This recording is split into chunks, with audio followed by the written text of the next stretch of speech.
बोलिए शिव शंकर भगवान की जय।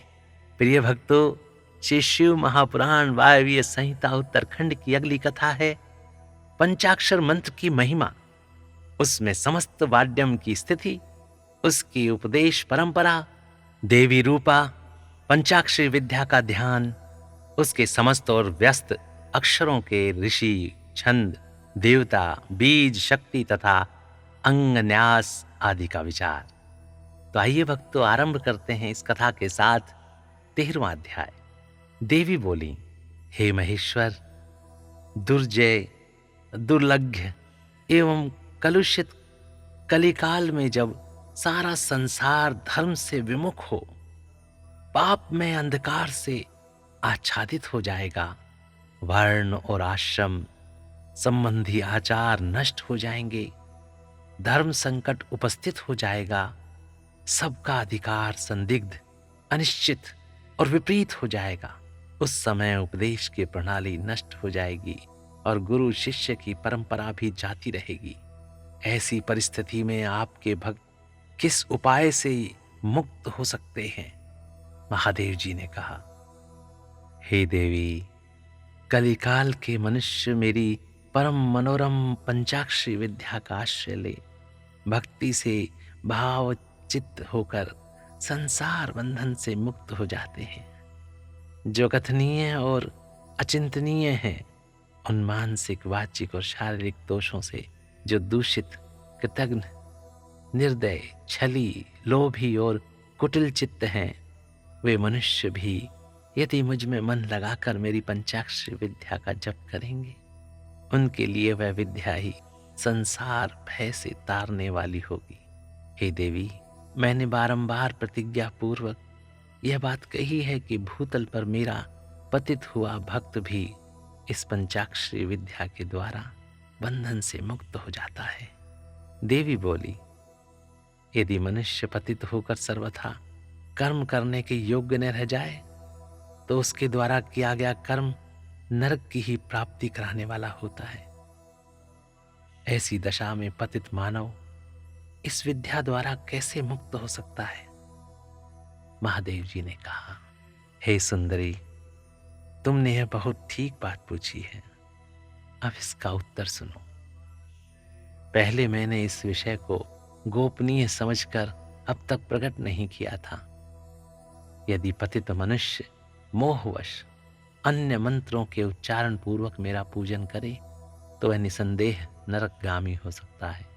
किंतु पंचाक्षर मंत्र के लिए ऐसा प्रतिबंध नहीं है। जो केवल जल पीकर और हवा खाकर तप करते हैं, तथा दूसरे लोग जो नाना प्रकार के व्रतों द्वारा अपने शरीर को सुखाते हैं, उन्हें इन व्रतों द्वारा मेरे लोक की प्राप्ति नहीं होती। परंतु जो भक्ति पूर्वक पंचाक्षर मंत्र से ही एक बार मेरा पूजन कर लेते हैं, वह भी इस मंत्र के ही प्रताप से मेरे धाम में पहुंच जाता है। इसलिए तप, यज्ञ, व्रत और नियम पंचाक्षर द्वारा मेरे पूजन की करोड़वीं कला के समान भी नहीं है। कोई बद्ध हो या मुक्त, जो पंचाक्षर मंत्र के द्वारा मेरा पूजन करता है, वह अवश्य ही संसार पाश से छुटकारा पा जाता है। हे देवी, ईशान आदि 5 ब्रह्म जिसके अंग हैं, उस षडक्षर या पंचाक्षर मंत्र के द्वारा जो भक्ति भाव से मेरा पूजन करता है, वह मुक्त हो जाता है। कोई पतित हो या अपतित, वह इस पंचाक्षर मंत्र के द्वारा मेरा पूजन करे, मेरा भक्त पंचाक्षर मंत्र का उपदेश गुरु से ले चुका हो या नहीं, वह क्रोध को जीत कर इस मंत्र के द्वारा मेरी पूजा किया करे। जिसने मंत्र की दीक्षा नहीं ली है, उसकी अपेक्षा दीक्षा लेने वाला पुरुष कोटि कोटि गुना अधिक माना गया है। अतः देवी, दीक्षा लेकर ही इस मंत्र से मेरा पूजन करना चाहिए। जो इस मंत्र की दीक्षा लेकर मैत्री, मुदिता, करुणा, उपेक्षा आदि गुणों से युक्त तथा ब्रह्मचर्य परायण हो, भक्ति भाव से मेरा पूजन करता है, वह मेरी समता प्राप्त कर लेता है। इस विषय में अधिक कहने से क्या लाभ? मेरे पंचाक्षर मंत्र में सभी भक्तों का अधिकार है, इसलिए वह श्रेष्ठतर मंत्र है। पंचाक्षर के प्रभाव से ही लोग वेद, महर्षि, सनातन धर्म, देवता तथा यह संपूर्ण जगत टिके हुए हैं।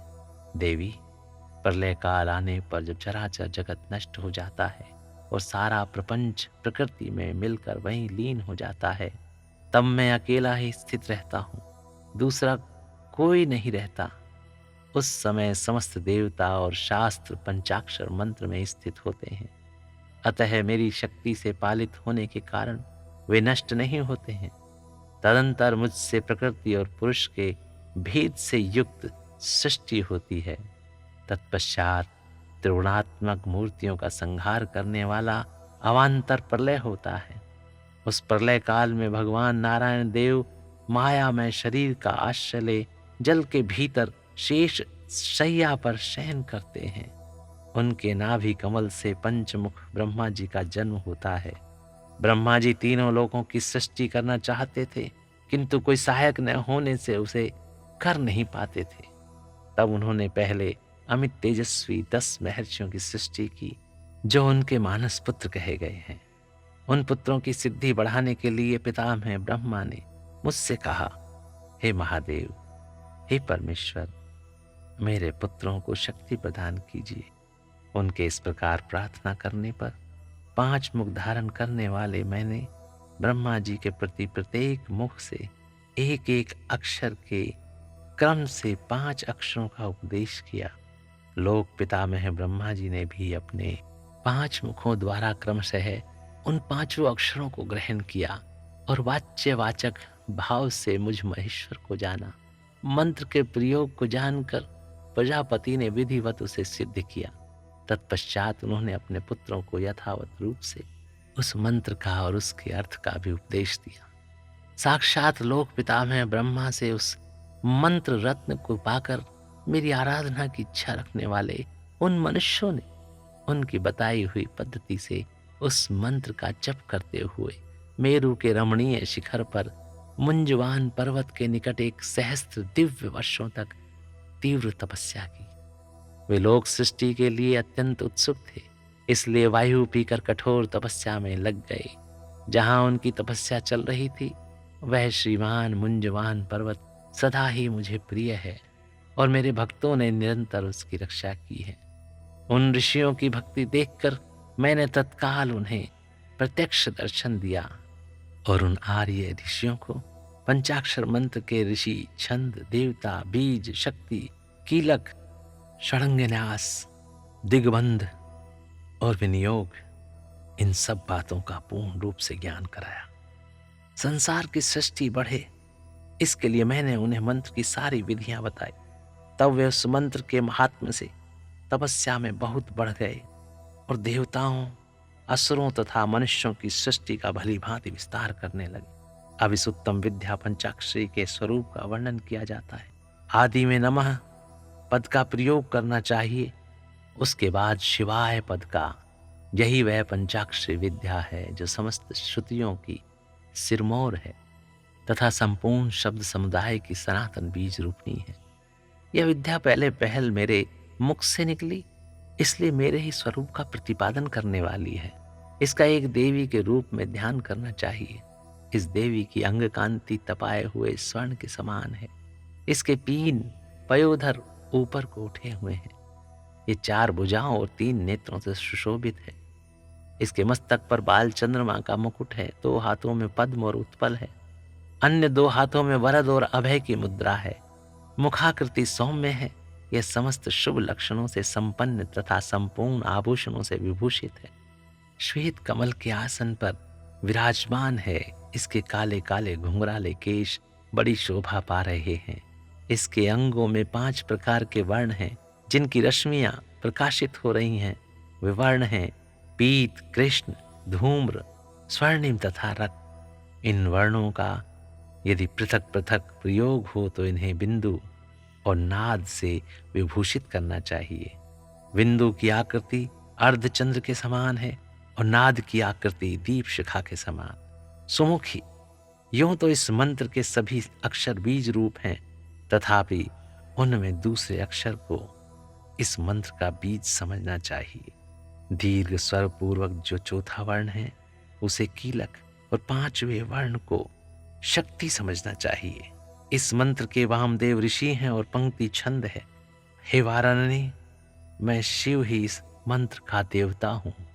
ओम यस्य श्री शिव पंचाक्षरी मंत्रस्य वामदेव ऋषिय पंक्तिश्छंदः शिवो देवता मम बीजम यम शक्ति वामकीलकम सदाशिव कृपा प्रसादोपलब्धि पूर्वकम खिल पुरुषार्थ सिद्धये जपे विनियोगः। शिव पुराण के इस वर्णन के अनुसार यही विनियोग वाक्य है। मंत्र महार वर्ण आदि में जो विनियोग दिया गया है उसमें ओम बीजम नमः शक्ति शिवाय इति कीलकम इतना अंतर है। हे वरारोहे, गौतम, अत्रि, विश्वामित्र, अंगिरा और भरद्वाज, ये नकार आदि वर्णों के क्रमशः ऋषि माने गए हैं।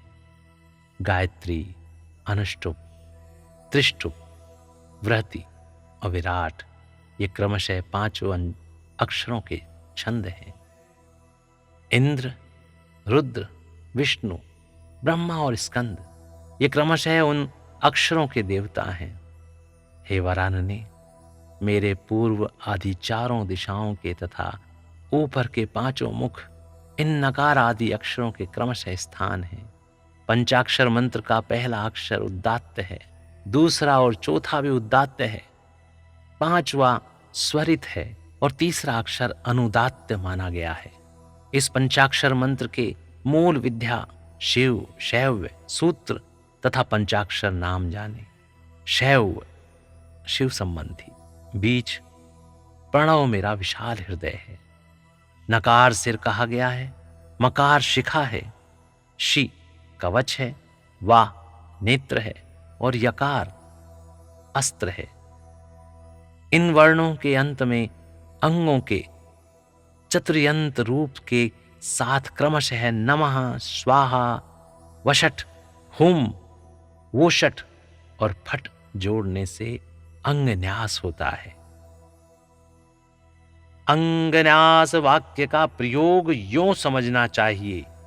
ओम ओम हृदयाय नमः, ओम नम शीर्षे स्वाहा, ओम मम शिखाये वषट, ओम शिम कवचाय हुम, ओम वाम नेत्रत्रयाय वोषट, ओम यम अस्त्राय फट इति हृदयादि षडन्यास।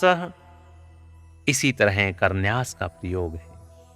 यथा ओम ओम अंगुष्ठाभ्याम नमः, ओम नम तर्जनीभ्याम नमः, ओम मम मध्यमाभ्याम नमः, ओम शिम अनामिकाभ्याम नमः, ओम वाम कनिष्ठिकाभ्याम नमः, ओम यम करतलकर पृष्ठाभ्याम नमः। विनियोग में जो ऋषि आदि आए हैं उनका न्यास इस प्रकार समझना चाहिए। ओम वामदेवर्षये नमः शिरसि, पंक्ति छंद से नमः मुखे, शिव देवताय नमः हृदये, मम बीजाय नमः गुह्ये, यम शक्तये नमः पादयो, वाम कीलकाय नमः नाभो, विनियोगाय नमः सर्वांगे। हे देवी, थोड़े से भेद के साथ यह तुम्हारा भी मूल मंत्र है।